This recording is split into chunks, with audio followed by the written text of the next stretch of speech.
እንኳን ሽማግሌ ልኬ ብትልኬ አልሰማሽም። እናቴ ልጅ ራሱ እኮ እንደዚህ ያደርግልኝ እኔ አሁንስ ትምህርት የተባለ ነገር ነው የሰለቸኝ። ረዲያ ምንድነው? ኧረ ምሳ ሰዓት ደርሷል። ምን ነው ማብቂያ ያለው? በየማለዳው ተማሪዎች በረጅሙ ይሰለፋሉ። ይህ ሰልፍ እንደ ባብጠ መዝማዛ ብቻ ሳይሆን እንደ ምኞትም ማለቂያ የለውም። ሰላም የወስሜን ተከታታዮች፣ ዛሬም በአዲስ ቪዲዮ ተመልሼ መጥቻለሁ። አብራችሁን ቆዩ። ከቦስ ጋር ፈታ ይበሉ። ወደ ቪዲዮቻችን እንሂድ። እኔን ስቴኪንግ ጨራሽው አይደል? ሀረሚያ ጨረስኩ እና ማን ጨረሰው? አንድ ጊዜ ጆሮሽን አንድ ጊዜ ጥፍርሽን እየጎረጎርሽ የጨረሰው አንቺ አይደለሽም? ኧረ እኔማ ጥፍሬንም ጥርሴንም ሞጆሌንም አወጣሁ ይዛው ነው ሞጆሌ።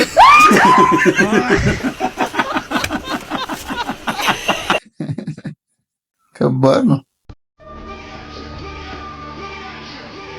አቆል መጣሽ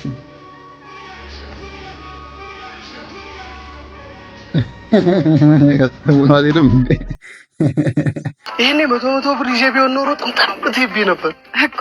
ወዝ ያለው ቃኩ ያስታውቃል። ለዚህ ነው እንዴ ማንንም አይጠብስሽ? እንዳንተ አይነት ዝተት ከሚጠብሰኝ ቆሜ ብቀር ይሻለኛል ብዬ በአምሮቴ ሞትሽው። አንተ እንኳን ባለቤት ጠባቂ አትሆን። አንቺ እንኳን ሚስት የቤት ሰራተኛ አትሆኝ። ምን ትመስላለች? አይጥ አትወድም። ይኸውልህ ብሞክረው እንግዲህ እንደዚህ ሆነ። ወንዶች ግን ፊት ከሰጧችሁ ጨርሽ ቂጣ ያላችሁ። ሴቶች ትባሉስ ጨርሳ ዘላችሁ ወንድ ኪስ ውስጥ በዳይቭ የምትገቡ። አንድ ነገር ልንገርህ፣ እኔ ከወንድ ገንዘብ ጠይቄ አላውቅም። በእርግጥ አህንጋርገሽ ላይሆን ይችላል። ቆይ እኔ የምለው ግን ወንድ እንዲያምጥ የወለደ የምሬን እኮ ነው ፍቅር። እንደው ኢትዮጵያ ውስጥ ያሉ ወንዶች እስከዛሬ ኢትዮጵያ ውስጥ ላሉ ሴቶች ያወጡት ወጪ የሆነ አንድ ባንክ ውስጥ ተቀማጭ ቢሆን ይሄኔ ለአባይ ግድብ እርዳታ ማያስፈልገን ነበር። 4 ግድብ ይኖረን ነበር። እንኳን ታዲያ ምን ይጠበስ ካለ እንቁላል ወይም ቺፕስ። ለነገሩ በዚህ ጸባይሽ ማንም ትዕግስት ትጠበስ የሚላለ አይመስለኝም። እንዳንተ አይነት ወንድ ከሚጠብሰኝ ቆሜ ብቀር አይሻለኝም? ወይኔ እኔ ግን እቺ ልጅ ልቀፍሽ ነው ልጠፍጥፍሽ አልኩሽ። ሲኒ ወዳላዩ አሁን መረጫጨት ትጀምራለች። እስቲ ወንድ እኮ አንቺ ረከት። ያው ሁለቱም አደገኛ ናቸው። ተመጣጣኝ አቻ ወጥተዋል ዛሬ። ያዙ መንጃ ፍቃድ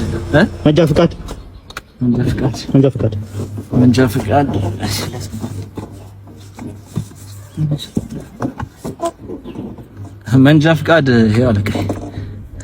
ያንተ የለም እንዴ? የኔ እኮ ነው። ያንተ መንጃ ፍቃድ የለም እንዴ? ማንን ነው የሰጠህ? የኔ እኮ ነው። ቅድም እዛ ጋር አልነበርክም እንዴ? ኧረ እዚሁ ነን። አልተቀያየህ? እሱ ራሱ ነው የሰጠህ። ወደኞች እሺ ይሁን። ግን ቀበቶ ግን እንዴት ነው አላሰራችሁም? ቀበቶ እሺ፣ የቀበቶ ኧረ ቀበቶ እንኳን የዚህኛውንም አስረናል። የዚህንም አላሰራችሁም ነበር? ኧረ አስረናል። ይገርማል እውነት። ግን መንጃ ፈቃድህ ቀኑም አልፎበታል፣ ሁሉም ቀኑ አልፎበታል። እንግዲህ የመኪናን ዶክመንት አምጣ ትታሰራለህ። የምን መኪና? እኛ እኮ እግረኛ ነው። በእግር ነው የመጣው። እግረኞች ነው የእናንተ እስከፋ። እኔ አሁንስ ትምህርት የተባለ ነገር ነው የሰለቸኝ። ረዲያ ምንድነው? ኧረ ምሳ ሰዓት ደርሷል። ምን ነው ማብቂያ ያለው? አይላይን ተከታተምን በል አባቴ። አሁን የገባህ እንዲመስለው አናትህን ነቅንቅ ዝም ብለህ።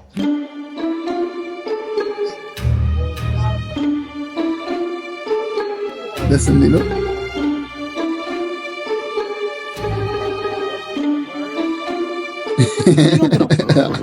ታመጥ ነው አለም። ምን ይሁን ግን እንኳን አብራረተን አማን ነው። በእናትህ ተኩያለሁ ለማዘር ይችላል። ምን ችግር አለው? በዲ በማለት በእውነት አመሰግናለሁ።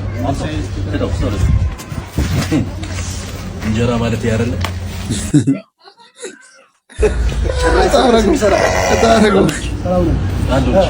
አረታ ቁረጭ በእናትሽ የኔ መሰለ ሙክት እንዳያመልጥሽ። ስንት ነው? 200 ነው። ድፍን 50 ቁጥር አብትዬ ናለ ያራራ ልጅ መልካም እድል። ስንት ነው? 2 አመት ለ30 ሺህ ብር በግዶ ታኒ ምን ይታወቃል? ገደኛ ናችሁ እናንተ ይደርሳችኋል። ታኒ መልካም እድል ለሚ ይመቻችሁ። እሺ አባቱ አንደ ቀረው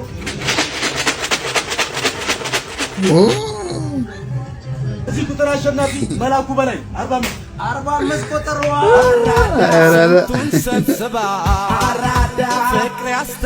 ከተነካ ይቀረ። እቺ ሙር ግን አሪፍ ገንዘብ መሰብሰቢያ አምቦ ነው። እንኳን አሳያችሁ። ከሰሞኑ በጣም ሲያነጋግር የነበረው የሾፌር ጉዳይ የዚህኛው ሾፌር አሁን ያማሳያችሁ ጉዳይ ነበር። የትራንስፖርት ሚኒስቴር እንግዲህ እሱን ተጠቆመ ወረታን ከፍለለን እያለ ነው። አው ያሳየው ድርጊት እንግዲህ አሁን መታየት ነበር። መኪና ላይ ይደነስ እስቲኛውና እሱ መከራ አይደለም ፕሮዊት ቲንግስ መሬት ብትጨፍራው ምን አለ መሬት ነው ተምጨፍ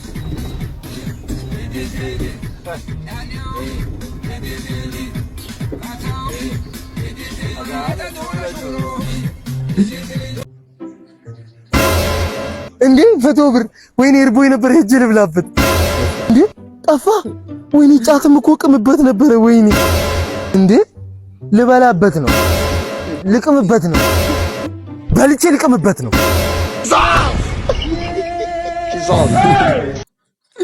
ያኔው ልበላበት ነው ብሎ ራስ አይመጣም አትቀልዳለህ እንዴ አንተኛው ይሻላል ምን ማለት ነው ከ40 ጥያቄ 33 መምጣት እንዴ ኬሚስትሪ እኮ ነው እና ቢሆንስ እኔ ባንቺ እድሜ ጥያቄ አልስትም ነበር ያልተማርኩት እንኳን ቢሆን ማለት ነው እንደውም ከሙሉ ሴክሽን ከፍተኛ ውጤት እኔ ነው እየቀለድሽ መሆን አለበት በዚህ ውጤት የምን ወረቀት ነው እንዴ 6 ከ40 የሚለው ጭራሽ እንግዲሽን ደብቀሽ ነው ይሄን የምታሳይ አረ ማዘሯ አቤት ክብርሽ ባቡሎ ነው የሚለው ምን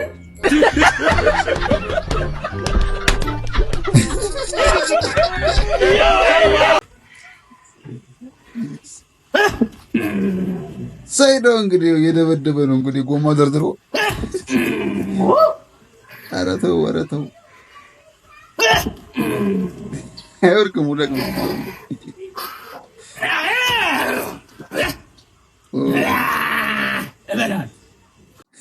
እበላለሁ አለ ጎማ ለመደበት አንድ አመት ሙሉ አብረን እየኖርን ሽማግሌ እልካለሁ ያልክ መቼ ላክ ሽማግሌ ይኸውልሽ አንቺ ፋዘር ምሁር ናቸው ፕሮፌሰር ይረዳሉ አላልሽም እንዴ እንዴ ሽምግልና እኮ የሚላከው የመረዳት ችግር የማገናዘብ ችግር ያለበት ያኔ እናንተ አብሮ መኖር አስፈልግ ይኸውልሽ ዝም ብሎ የሚቆም አብሮ መኖር የለም ተረጋጊ ስክላውራ እናቴ ሄሎ ምን ነው ጠፋብኝ አባክዬው ናፈከኝ እኮ አሎ ቢቡ አሎ እንጂ ከማጋር ብታይ እኮ አባቴ ቤት ገዝቼልህ ባዶ ቤት ቁጭ ብዬልሃለሁ መተህ ለኔ ይባል ለቤቱ ደግሞ አባወራ ትሆንለት ቤት እናቴ ዝናብ መታኝ ሳይደበደበኝ ማዳበሪያውን ኩልሽ የኔ እናት መጣው አሁን አባወራ ሞን ልጅ የኔ እናት ስሚ እንኳን ሽማግሌ ልኬ በትሪክ ያልሰማሽም ባይሽዬ እናቴ ቤት ባለቤት ሆንኩልሽ አምደፈነፈልሽ ተብሎ እንዲወራ ዩኒቨርሲቲ ውስጥ መማር ብቻ ሳይሆን መኖርም ትልቅ ፈተና ነው። በተለይ ደግሞ የካፌ ምግብ በየማለዳው ተማሪዎች በረጅሙ ይሰለፋሉ። ይህ ሰልፍ እንደ ባብ ጠመዝማዛ ብቻ ሳይሆን እንደ ምኞትም ማለቂያ የለውም። የታጠበ ሳህንና በሁሉም እጅ ያልታሸ ዳቦ ማግኘት የምግብ ፍላጎትን ቢዘጋው ጀርመን ያለው ጀርመን ሀገር ነው በማለት ያገኙትን ይበላሉ። የሚበሉት ተማሪዎች እያላመጡ ሳይሆን እህል እየፈጩ ነው የሚመስለው። የእንጀራው ድምጽ ይሰማል። እንጀራው ካሸዋ ከሲሚንቶ እናም ከድንጋይ የተሰራ ነው ይባላል። ስትበራው ከንፈር ሊቆረጥ ምላስ ሊደማ ምናልባትም ሱስ ያጠቃው ጥርስ ካለውት መሰበር አይቀሬ ነው። ጨጓራዬን አመመኝ ማለት ለግቢ ተማሪ ትልቅ ቅንጦት ነው። አንዳንድ ተማሪዎች ይህ እንጀራ አይደለም የጦር መሳሪያ ነው ሲሉም ይገልጹታል። ወጡ ወጥ ሳይሆን የተማሪዎች እንባ ነው። ስጋ የሌለው ስጋ፣ ሽሮ የሌለው ሽሮ፣ ዘይትና ሽንኩርት በዓልን ጠብቀን እናደርጋለን ቢሉም እስካሁን ድረስ አየውኛ ላይ ካፌ ተመጋቢ የለም። አንዳንድ ተማሪዎች እንደ ክኖርና ሚጥሚጣ መሰል ማጣፈጫ ይዘው እንደሚገቡ ይነገራል። ይህን ምግብ እየበላ ከተመረቅ በኋላ በምድር ላይ ምንም ነገር አያስፈራም። ድህነት ሆነ ራብ፣ ፈተናም ሆነ ችግር። ምክንያቱም ድንጋይን መብላት ሲኦልን መምረር ለምደሃልና። እንግዲህ ፈጣሪ ናችሁ። ምን ማለት ይቻላል? ጨጓራችን አለቀ በያልቃቸው። ወንድሜ በቃ ጠግብ ፋልሽልኛ ብራዘር። እኔ እንደ ዛሬ ጠግብ ያላቅም። ሲጀመር እንኳን አንተ ትለያለህ። ጓደኛዬ እኮ አይደለም ወንድሜ ነው። የእናቴ ልጅ ራሱ እኮ እንደዚህ ያደርግልኝ ትለያለህ እኮ ብናት እንኳን ምን አግኝተህ ነው? ምን አግኝተህ ነው እንደዚህ ፋ ያደርግሽ? 50 ሺህ ብር በልቶኝና በቃ 50 ሺህ ብር በልቶ እና ምን ችግር አለ? 50 ሺህ ብር በልተህ ነው እኔ በ50 ብር ሽሮ ጨጓራዬን የራትከው ባልበሰለ ሽሮ። ማን አየብሽ?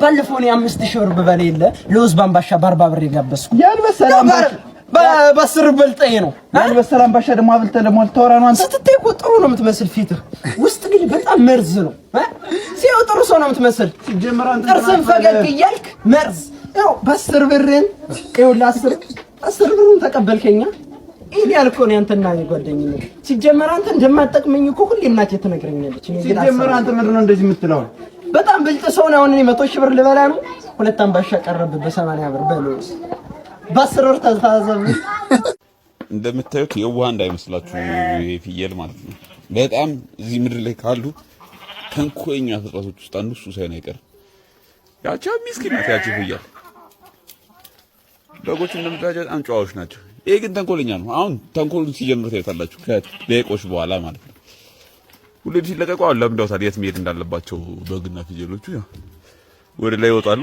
ይለቃቀማሉ ማለት ነው ቅጠላ የሚወዳደቀውን ነገር ግን በመሃል ምን ያደርጋል መሰላችሁ ይሄ ተንኮለኛ ይዟቸው ይመጣል ሁሉንም እየነዳ ማለት ነው ሁሉንም ጫርቶ ለምን እንደሚሰሙት አላውቅም እኔ አሁን እዚህ ስራ መስራት ከጀመርኩኝ ምግብ በዚህ ሰዓት ነው ማዘጋጅላቸው እነሱን ከለቀቁ በኋላ ነው የሽምብራ ደፈጩን ምዘፈዝፈው ምናምን ማለት ነውና ታዩታላችሁ አሁን ጠርቶ ሰብስቦ ይዟቸው ይመጣል ማለት ነው ዮናስ ሽምብራ እየዘፈዘፈ ነው ብሎ ማለት ነው ምን ተንኮለኛ እንደሆነ ያው ይዟቸው ይመጣል አላልኳችሁም ያው የነዳቸው ይዞ መጣ ማለት ነው ምን የተረገመ እንደሆነ በጌታስ እናንተ አሁን በሱ የምትመሩት ምን ሆናችሁ ነሽ የለም ሄር ነው እንደዚህ የምትመሩት እሱ ተንኮል ነው